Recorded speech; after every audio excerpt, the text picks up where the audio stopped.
Yes. Bwana leo kuna DJ Rumi ndani ya Kiji Mtego. Bwana leo na mwanangu anaitwa Ndalu Moko.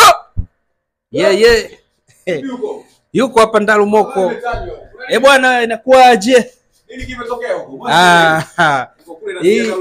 Hii ni Kiji Mtego mjomba. Bwana kwa mara nyingine unaitwa popote ulipo. Nakuaje mwanangu?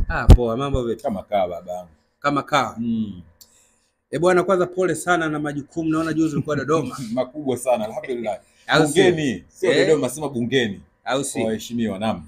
Waheshimiwa wanasemaje mjini? Wako poa, hawana noma. Hawana noma. Mambo ni yale yale. Naona sasa hivi una pesa nyingi. Imeanza hamna. Sasa ndugu yangu, ndio. Hivi katika haya maisha unaamini uchawi upo? Uchawi. Dai bwana, hiyo kweli sio mchezo, hiyo kweli Kiji Mtego hiyo. Bwana bwana, uchawi bwana.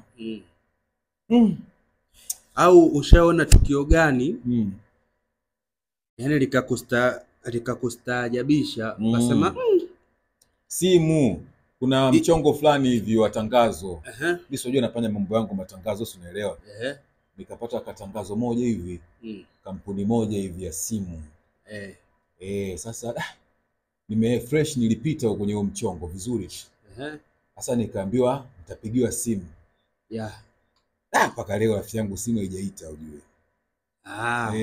Kwa hiyo yani kila nikifikiria mchongo ulipotea. Ulikaa vizuri. Yaani ulikuwa kwenye line kabisa vizuri vile inavyotakiwa. Lakini sasa nini kimetokea? Kashangaa simu haijaita. Mpaka leo simu haijaita. Yaani haki ya Mungu. Wala message. Lakini ulinyooka kabisa yani mule lakini sasa sio poa. Kwa hiyo unaamini kama hivyo vitu vipo? Ila havionekani. Siamini, lakini sasa unajiuliza kwa nini simu haijaita? Simu haijaita. Ni kwamba walinisahau au walinifuta.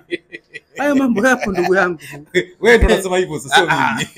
Sijui. Sasa kama mambo yanaenda hivi afu mambo yakapotea. Bwana, hii ndio Kiji Mtego ya DJ Rumi. Hala.